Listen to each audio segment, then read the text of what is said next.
दूसरा अध्याय। देवराज को शिवलोक की प्राप्ति। चंचुला का संसार से वैराग्य। श्री शौनक जी ने कहा, आप धन्य हैं सूत जी, आप परमार्थ तत्व के ज्ञाता हैं। आपने हम पर कृपा करके हमें ये अद्भुत और दिव्य कथा सुनाई है। भूतल पर इस कथा के समान कल्याण का और कोई साधन नहीं है। आपकी कृपा से ये बात हमने समझ ली है। सूत जी, इस कथा के द्वारा कौन से प्राणी शुद्ध होते हैं, उन्हें कृपापूर्वक बताकर इस जगत को कृतार्थ कीजिए। सूत जी बोले, मुने, जो मनुष्य पाप, दुर्व्यवहार तथा काम, क्रोध, मद, लोभ में निरंतर डूबे रहते हैं, वे भी शिव पुराण पढ़ने अथवा सुनने से शुद्ध हो जाते हैं तथा उनके पापों का पूर्णतया नाश हो जाता है। इस विषय में मैं तुम्हें एक कथा सुनाता हूं। बहुत पहले की बात है कि रातों के नगर में देवराज नाम का एक ब्राह्मण रहता था। वह ज्ञान में दुर्बल, गरीब, रस बेचने वाला तथा वैदिक धर्म से विमुख था। वह स्नान संध्या नहीं करता था तथा उसमें वैश्य वृत्ति बढ़ती ही जा रही थी। वह भक्तों को ठगता था।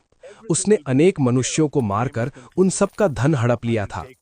उस पापी ने थोड़ा सा भी धन धर्म के काम में नहीं लगाया था। वह वैश्यगामी तथा आचार भ्रष्ट था। एक दिन वह घूमता हुआ देवयोग से प्रतिष्ठानपुर अर्थात झूसी प्रयाग जा पहुंचा।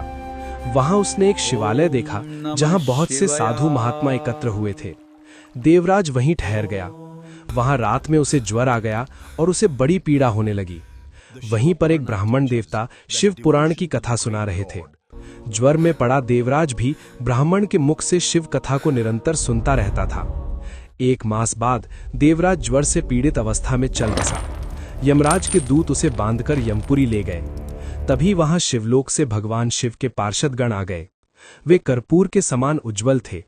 उनके हाथ में त्रिशूल था, संपूर्ण शरीर पर भस्म थी और गले में रुद्राक्ष की माला उनके शरीर की शोभा बढ़ा रही थी।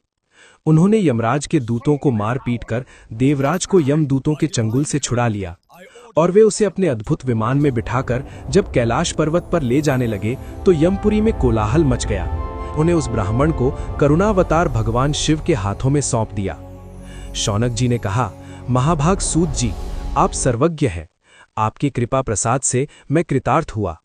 इस इतिहास को सुनकर मेरा मन आनंदित